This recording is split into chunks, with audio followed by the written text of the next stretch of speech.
I've just come out of a discussion with a colleague about why the Gulf monarchies, Britain and France, have been pulled into the war between Iran, the Americans, and the Israelis. Iran did not need to attack the Gulf monarchies. They did not need to put in token attacks against British and French bases in the region. And the fact they've done it makes us ask why. My initial response was that the Iranians want us involved, and they didn't much mind what our involvement was. And on reflection, there's a lot more to it than that. The United States has thinned out, has diluted its alliance with its NATO partners, with Europe, and in particular with Britain and France. And we've seen that, of course, with respect to Ukraine, where the United States has kind of told Europe we're on our own, and has kind of told Europe that America, which has been ready to defend Europe from the Russians for decades, is not going to do it anymore. America is not there for us anymore.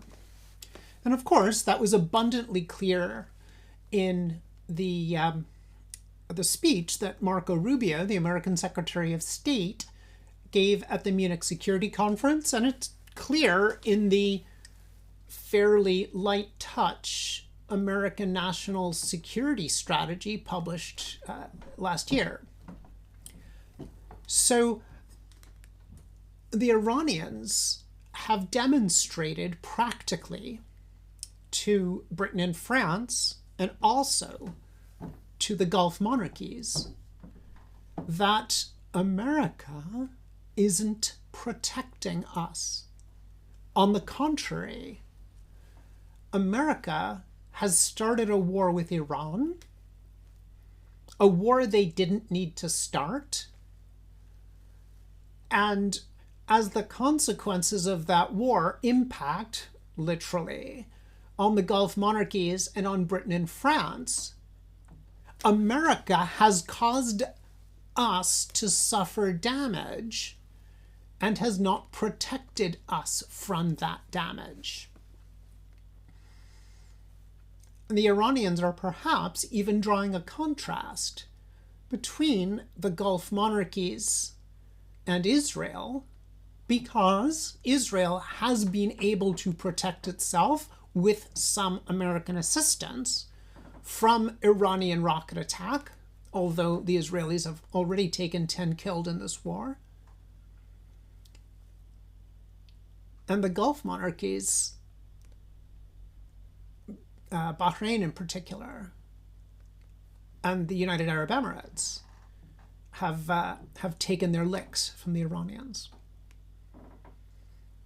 So the Iranians are using missile and drone attacks on the Gulf monarchies and on British and French bases in the region to demonstrate the thinness of American support.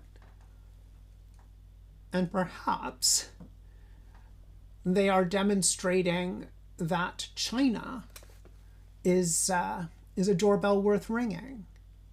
The Gulf monarchies are good at trimming between support for America and support for China, reliance on America and reliance on China. And Iran is perhaps putting up a fairly violent and unproductive signpost to tell Europe, to tell the Gulf, America gets you in trouble. Maybe China can protect you.